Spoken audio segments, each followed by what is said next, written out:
last element or stage of the food system is just as important as the production element. Without the investment in the care of the land and soil health, production of healthy food cannot happen.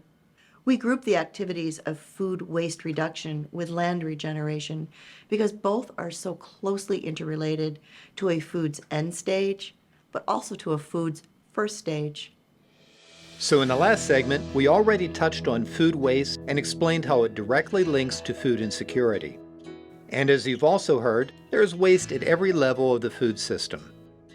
In fact, the U.S. agricultural sector is responsible for discharging over 660 million metric tons of carbon emissions into our atmosphere every year on average.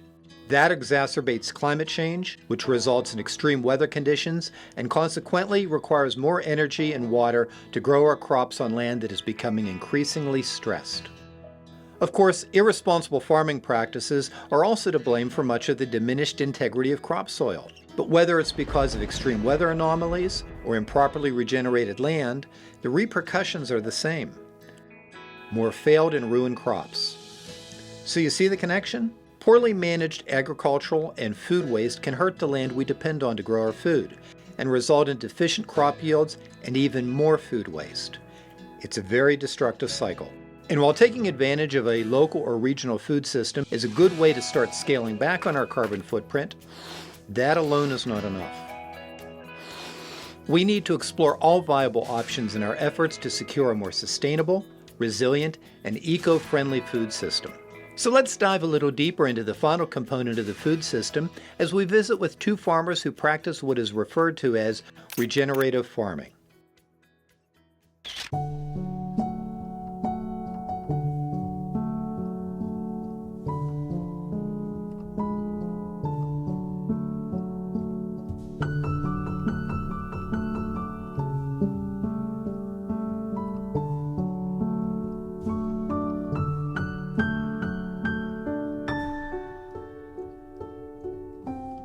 My name is Jonathan Alt. I am a retired city boy, and my role on the farm is to help Pierre manage it. My name's Pierre Dion. I'm the owner of Sojourner Farms. I'm a retired physician. What led me to my involvement with regenerative farming is repairing my wife's health. She was diagnosed with Crohn's, and after several surgeries and lots of medication, she still wasn't healthy. So we changed our diet and got onto clean, whole foods, and that has made all the difference. I'm from northern Maine originally, and I grew up on a farm, a potato farm in northern Maine. When I first started out, it was a hobby, and now it's a business. So you look at it from a different perspective if you expect it to at least pay the bills. But I get some enjoyment out of problem solving. On a regenerative farm, there is no waste. We recycle and upcycle anything that will decompose into compost bins or compost piles, and then in the future we'll use those on the land. Through rotational grazing, we are, in essence, moving our waste around the farm so it can be recycled by the microbiome of the land. I think diversification on the farm is key. It tends to minimize our negative impacts on nature and the environment. And I think regenerative farming to a large degree does that, and having different species of animals helps manage parasites. It allows them to use different types of forages versus monoculture, where if some disease or bug comes in, it can wipe you out. If we have issues with one sector of the farm, the other 3 or 4 sectors are probably doing okay and help us through the rough times, basically. Yes, we have been affected by climate change. We have had longer, hotter, drier periods throughout the summer. And what we're doing is, through observational management, we are changing our strategies. Like in a drought, we'll feed hay and slow the animals down. We basically move the animals as fast as the grass is growing. We're very aware of food waste. It is disheartening. That's how I feel about it.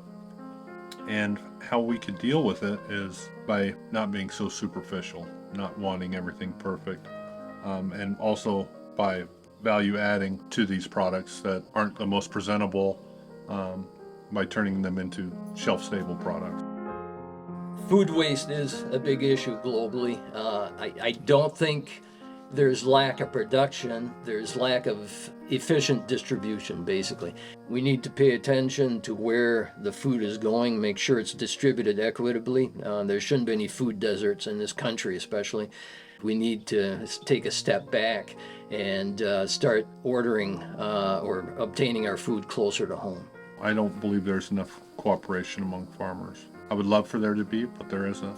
One person is saying, hey, we need to create as much as we can in the shortest time as we can. And on the opposing side, it would be, we need to create just enough and be environmentally conscious. So those two roads don't always meet. We've done several things on the farm to try to become as carbon neutral as possible.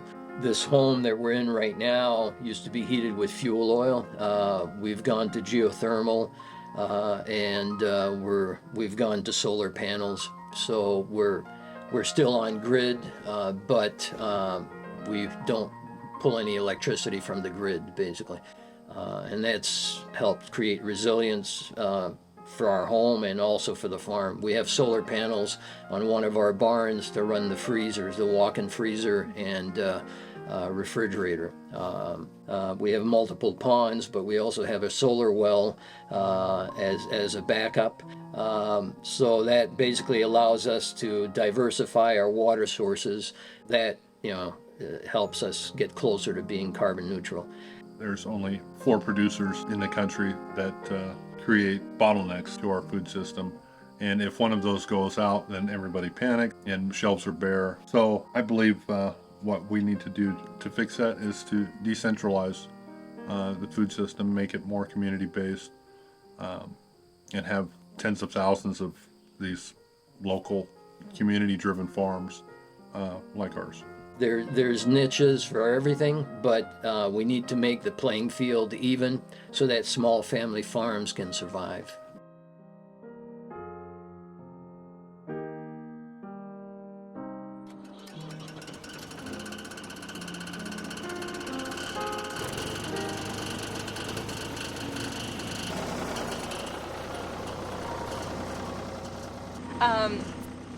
My name's Sarah, and I own Clearwater Creek Compost.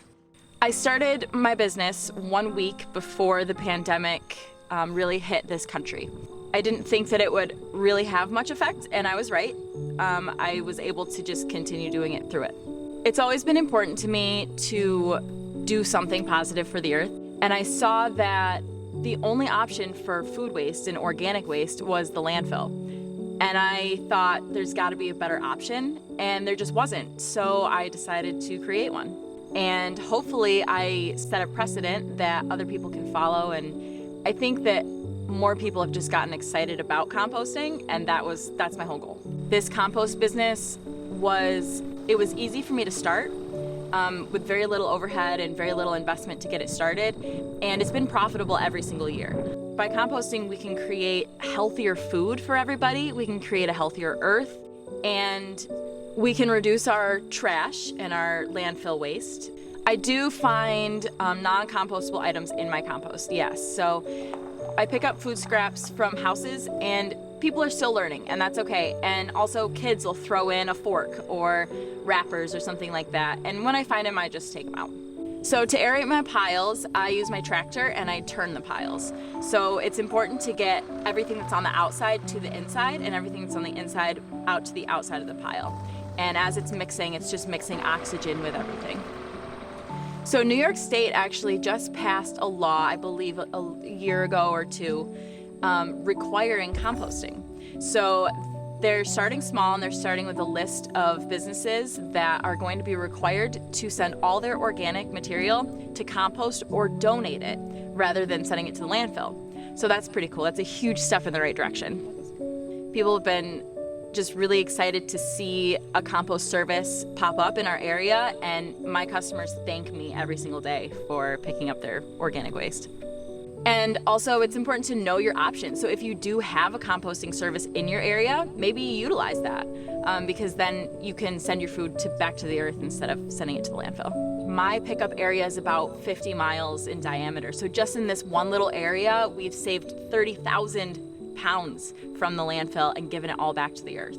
We need to just be more aware of the options for food waste. Like, people need to know that they can compost, and you can compost in your own backyard. So I think on every level of the food system, there's more options, and people need to be aware of those options. The earth is magical. Like, composting is the earth's way of taking organic material and breaking it back down into its very smallest nutrients, and then those very smallest nutrients get to feed other plants and grow other food and nourish more humans and animals and everything. And the tiny little microbes and all of the magic that is happening in compost, that's natural to the earth, and we need to be utilizing that process. We need to work with the earth to break down all of our food waste instead of against the earth and filling the earth with our food waste. By adopting a few new habits and utilizing natural resources in ways that don't alter the land, we can reduce our impact on the environment, lower the cost of food production, increase energy efficiency, and even limit food waste, all while retaining the natural topography of the land for future generations. In a country that has achieved so many amazing things, it is hard to understand why we can't figure out how to work in unison to save the very things that are keeping us alive. In the final episode of the series, we will try to get a bird's eye view of everything we have heard so far and explore possible solutions that can lead us to a more resilient food system while making our planet safer. So please join us next time for the exciting conclusion to this series.